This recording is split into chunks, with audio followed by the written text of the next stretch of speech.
23 साल हो गए झारखंड राज्य अलग हुए। 24वें साल में हम लोग आ चुके हैं। आज यही इलाका था जहां गुरुजी दिसम गुरु शिबू सोरेन के अगुवाई में, उनके नेतृत्व में झारखंड अलग आंदोलन की लड़ाई लड़ी गई।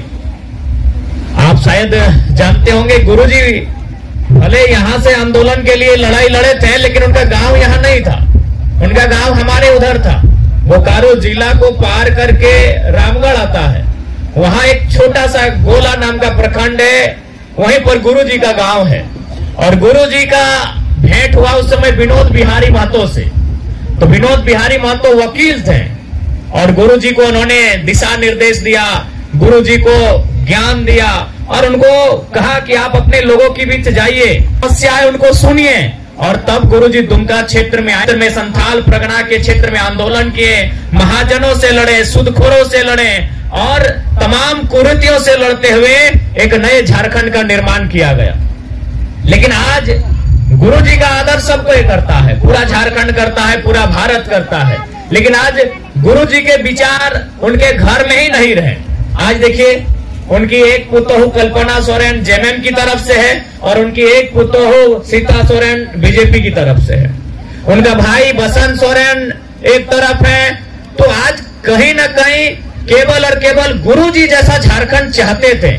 गुरुजी झारखंड चाहते थे आदिवासी का भला हो। गुरुजी झारखंड चाहते थे आदिवासी बच्चे बढ़िया से पढ़े, देश विदेश दुनिया में जाके अपना नाम कमाए, आदिवासी का भाषा, संस्कृति, परंपरा, उनका जल, जमीन, जंगल बचा रहे, ऐसा चाहते थे गुरुजी। लेकिन आज क्या हो रहा है?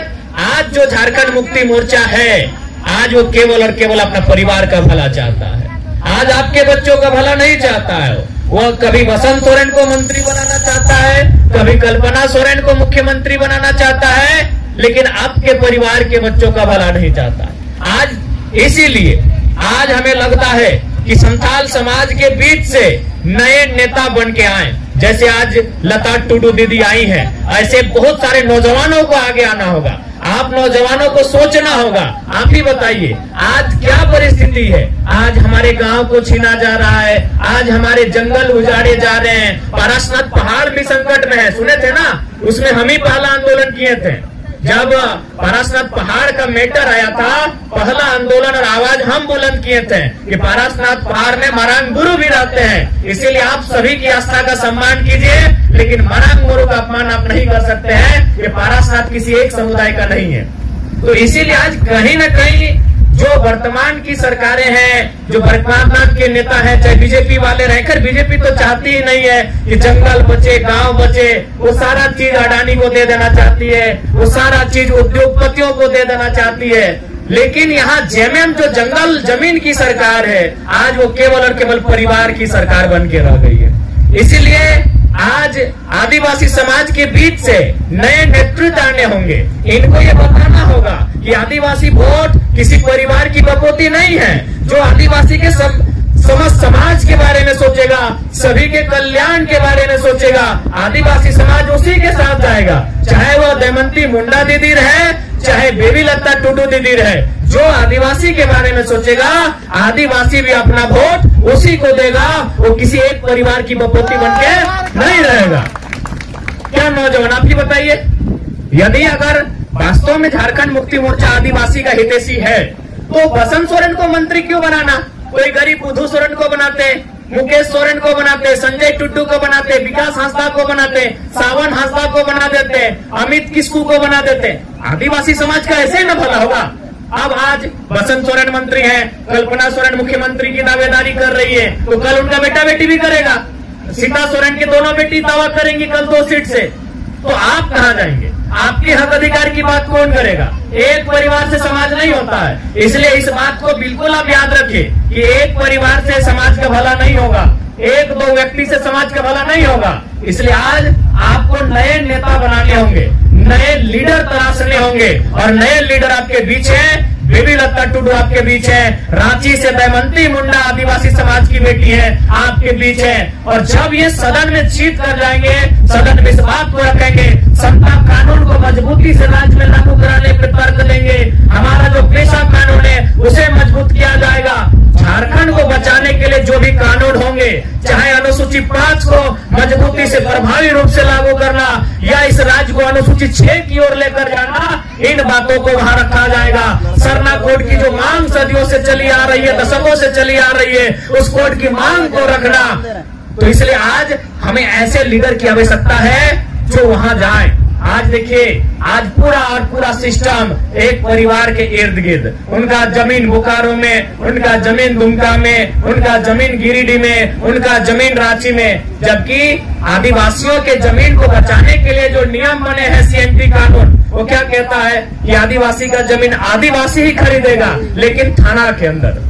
अब बताइए, मुख्यमंत्री घाघारे गोला रामगढ़ जमीन बोकारो में भी खरीद रहे हैं, दुमका में भी खरीद रहे हैं। तो बताइए, अगर एक ही आदमी सारा आदिवासी का जमीन खरीद लेगा तो बताइए भला होगा?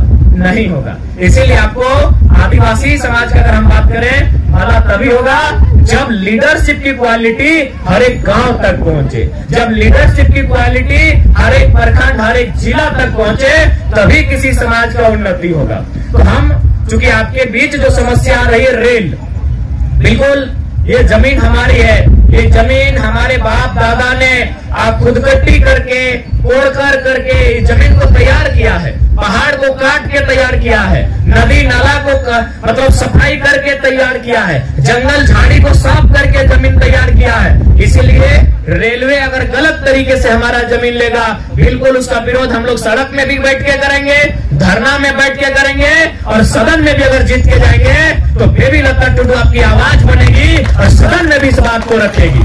और आदिवासी समाज को लड़ने के लिए कोई सिखा नहीं सकता है।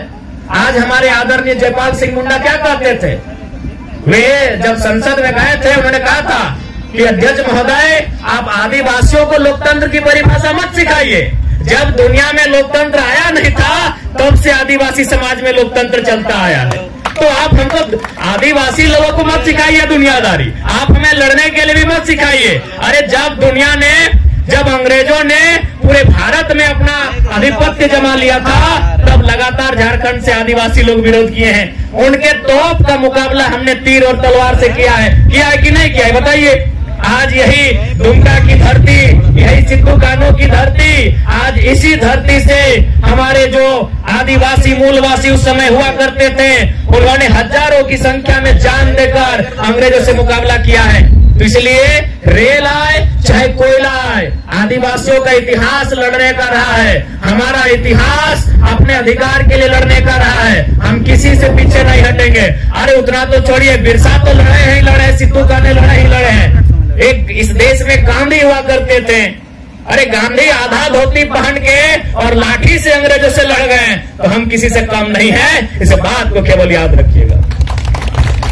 गांधी का देश है, एक लाठी, गांधी बाबा एगो लाठी लेके अंग्रेज से लड़ गए। अंग्रेज के पास बड़ा बड़ा बंदूक था, अंग्रेज के पास इतना बड़ा बड़ा बम था, अंग्रेज के पास इतना बड़ा बड़ा तोप था, और गांधी बाबा एगो लाठी लेके लड़ गए।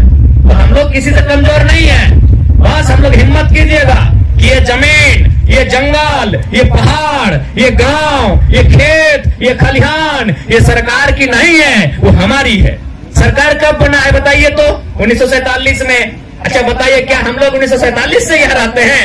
पता नहीं कब से रहते हैं भैया। तो सरकार का कैसे ये गांव हुआ, सरकार का कैसे ये पहाड़ हुआ? ये हमारा है, हमारे बाप दादा का है। इसलिए इस बात को याद रखिए, हम लोग सदन में भी लड़ेंगे और सड़क में भी लड़ेंगे। इसके लिए आप तैयारी कीजिए। भारत गांधी का देश है, भारत बिरसा का देश है, हम लोग कहीं पीछे नहीं हटेंगे। उनके तोप का सामना, उनकी गोलियों का सामना हम लाठी से करेंगे, किताब से करेंगे, कलम से करेंगे, लेकिन अपने अधिकार से समझौता नहीं करेंगे। तो ज्यादा समय नहीं है, हम लोग फिर हमारे बीच हमारी प्रत्याशी है बेबी लता टुडू। इनका जो छाप है वो गन्ना और किसान है, बिल्कुल गन्ना किसान, यानी जैसे बिरसा भगवान। देखिए उस फोटो को, गन्ना किसान ऐसे दिख रहा है जैसे वो बिरसा भगवान हो। तो इनके छाप पे मोहर लगा के इनको दिल्ली पहुंचाइए। और जो रेल और कोयला की समस्या आ रही है, इस समस्या को हम लोग दिल्ली में भी रखेंगे और सड़क में बैठकर, जमीन में बैठकर, धरने में बैठकर वहां भी इसकी लड़ाई लड़ेंगे। आपको इस बात के लिए हम लोग आश्वस्त करते हैं। ठीक है, जतो को जोहार गे, सब बढ़िया से रहिएगा, अच्छा से रहिएगा और मिलजुल के रहिएगा। जय झारखंड, जोहार झारखंड।